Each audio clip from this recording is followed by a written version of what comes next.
Anyways, so I've always had a bit of a rebellious side. I can't help it. If there are rules involved, I'm usually one of the first people who are going to try to figure out how to bend those rules. And there are a couple of people here in the audience who probably confirm that. So this character flaw, it actually served me really well when I landed a fantastic job as a professional concierge working for some big corporate clients.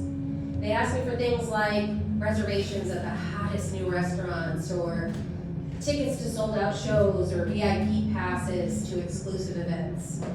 I was assigned to a building, not just a building, a big, beautiful building in downtown Washington, D.C. You walked in and there were marble floors and brass elevators and sparkling chandeliers and a high-countered mahogany desk.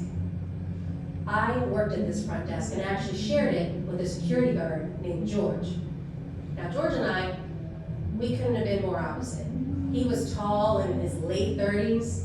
I was short and in my early 20s. He was quiet. I was loud. He was reserved. I was annoyingly outgoing. He was punctual. I was always late, and he was also well organized, and I was a hot flaming mess. But more importantly, George was a rule follower, and I was not. So sharing the front desk with George was very challenging, to say the least, but mostly because he was so damn quiet. He never made eye contact. He barely strung a few words together to answer my questions, and I had so many questions.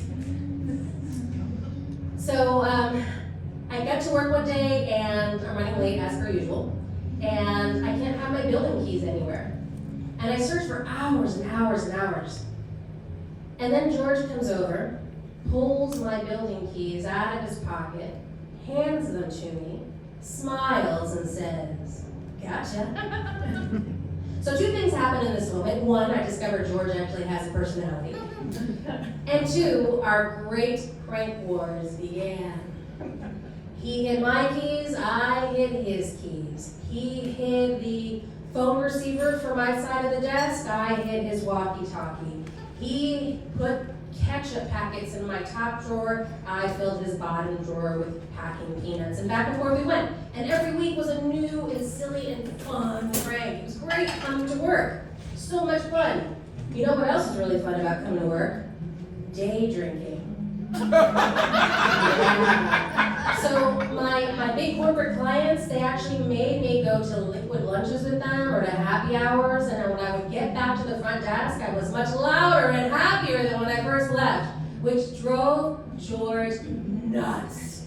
I mean, just crazy. So he would have me sleep off my buzz in a custodial closet, which was tucked just right around the corner from the desk. And then at the end of our shift, he would wake me up and I'd catch a cab home.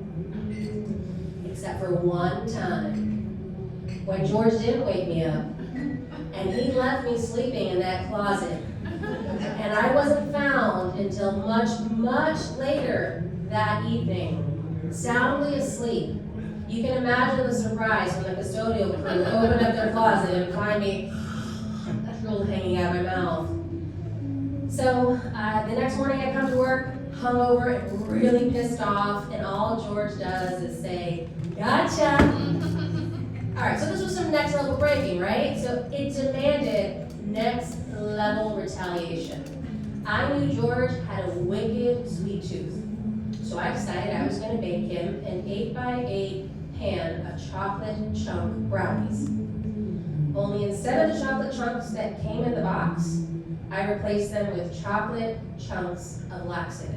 Now, I know, I'm not proud of this, but I had a plan. It was a good plan. It was a solid plan. I was going to show up to work. I was going to present George with the pan of brownies. I was going to watch him take a bite, and then I was going to say, "Gotcha!" And I was going to tell him what I did. He was going to spit out the brownies, and we were going to throw the pan away, and we were going to have a great laugh. Only I didn't know that George was leaving work early to drive to North Carolina for a family reunion. And during his travels, he would eat the entire tray of brownies, which would result in George's trip to the hospital for a few days.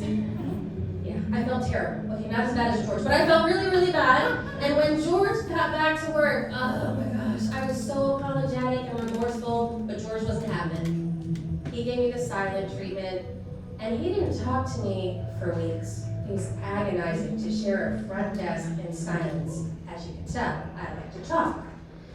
So after a few weeks, George shows up to work, and he's talking to me again.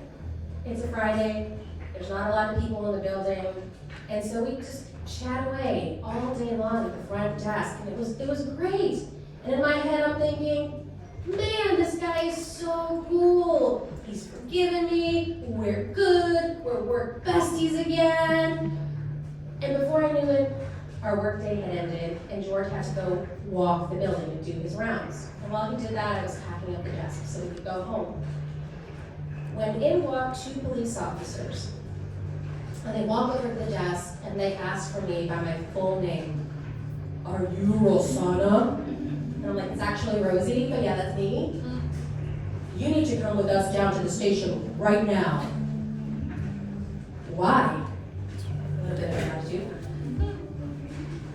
Your coworker George has reported malicious wounding, and you need to come with us now.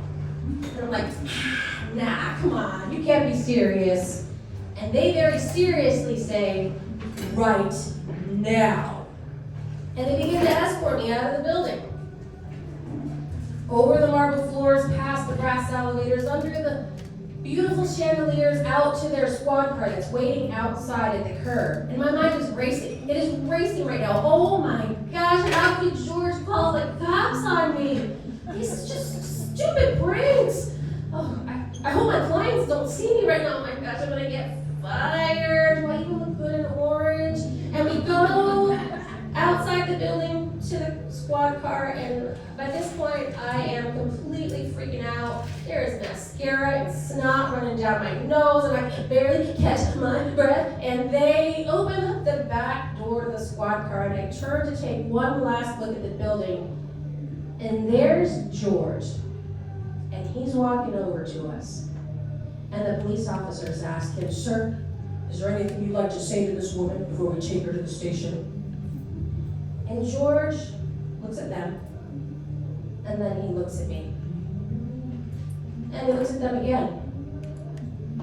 And then he looks at me. And he says, gotcha. The very next week, I asked for a transfer out of that building, and I never saw George again. That was about 30 years ago. And even though I still like to bend the rules every now and then, I have never played a workplace prank again.